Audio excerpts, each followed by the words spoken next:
Le transport par taxi adapté offre une solution de rechange aux personnes handicapées. Il s'ajoute aux modes traditionnels que sont le minibus et le taxi. L'originalité de ce type de véhicule est d'être exploité comme un taxi, donc d'être disponible sur appel et d'accueillir aussi bien des personnes handicapées que des passagers ordinaires. 4 organismes de transport adapté du Québec ont participé pendant 1 an à la démonstration en service commercial de 4 types de taxis adaptés. Cette démonstration a été financée par le ministère des Transports du Québec et Transport Canada.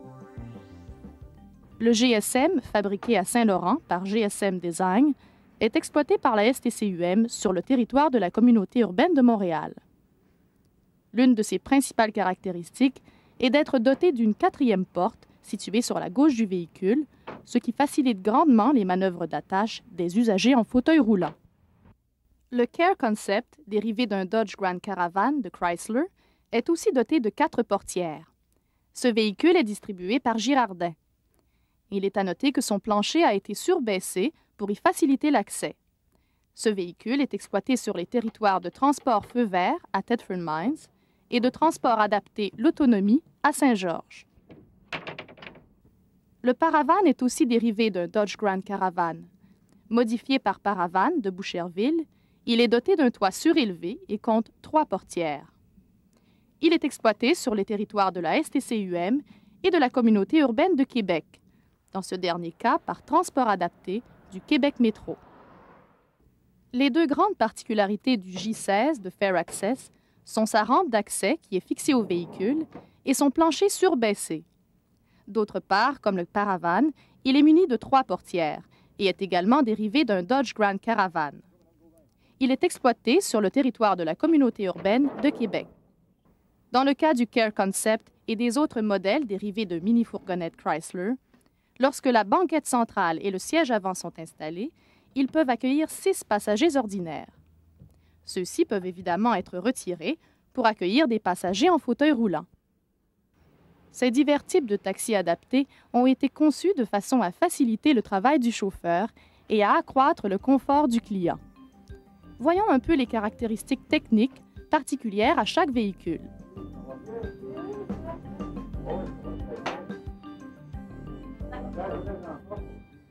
La porte du GSM est à pivot et est retenue par une courroie fixée au véhicule. Dans le cas du Paravan, la porte est coulissante, comme pour les modèles dérivés des mini-fourgonnettes Grand Caravan, soit le Care Concept et le J16. Les rampes varient d'un modèle à l'autre. Celle du Care Concept est amovible et pliante et doit donc être remisée dans le coffre. Des pivots d'ancrage installés sur la rampe permettent son installation sur le seuil de la portière. La rampe du Paravan est similaire, sauf qu'elle est composée de 2 sections télescopiques, c'est-à-dire qu'elles peuvent être ajustées à chaque manœuvre en fonction des particularités du lieu d'embarquement et de débarquement. Sa configuration en 2 sections lui confère toutefois certains désavantages. Elle occasionne plus de travail au chauffeur et ne peut accueillir les triporteurs. Dans le cas du J16, la rampe est fixée à l'intérieur de la portière du véhicule et se déploie en 2 sections. Pour un client ordinaire, celle-ci doit être pivotée pour permettre l'accès au véhicule. Pour ce qui est du GSM, la rampe est fixée au véhicule et est montée sur rotule. Elle se déploie également en 2 sections. Il est à noter que le système d'éclairage au ras du sol près de la marche facilite les manœuvres la nuit. Précisons aussi que le débarquement de la personne en fauteuil roulant s'effectue au niveau de la rue, ce qui augmente les efforts requis du chauffeur. Quant au Care Concept et au J16, la faible pente de leur rampe, compte tenu de l'abaissement de leur plancher d'une dizaine de pouces, accroît le confort et la sécurité de telles manœuvres. Toutefois, dans le cas des taxis adaptés à plancher ordinaire, la pente de la rampe est plus abrupte que dans le cas des taxis à plancher surbaissé. Grâce à ces rampes, les chauffeurs de ces taxis procèdent à l'embarquement d'un passager en fauteuil roulant de façon plus sécuritaire. Ces rampes permettent de plus aux personnes en fauteuil roulant de rester dans le fauteuil.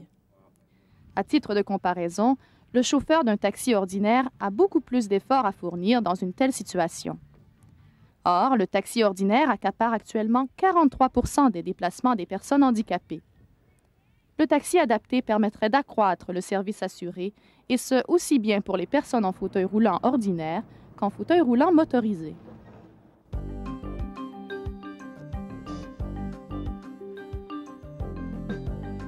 Le système d'ancrage des fauteuils roulants et de retenue des passagers du GSM a été conçu et mis au point par le constructeur.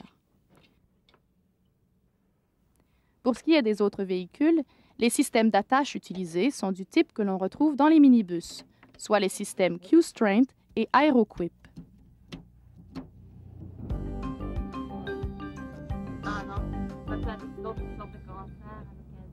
Par ailleurs, le passager, tout en voyageant en toute sécurité, a une excellente visibilité, exception faite du modèle Paravan à toit surélevé, dans lequel la vision est partiellement obstruée. Dans le J16, véhicule à plancher surbaissé, la vision vers l'avant est meilleure. Tout en offrant des niveaux de confort et de sécurité intéressants, les taxis adaptés permettraient d'assurer une plus grande disponibilité des ressources de transport pour les personnes handicapées, tout en contribuant de façon notable à la productivité du système de transport des personnes. Conformément à la tendance mondiale à utiliser de plus en plus ce type de véhicule, et dans un contexte où les ressources sont limitées, il est important de s'orienter vers des solutions qui s'appuient sur des innovations technologiques qui permettent une plus grande responsabilisation des intervenants et un décloisonnement des modes de transport.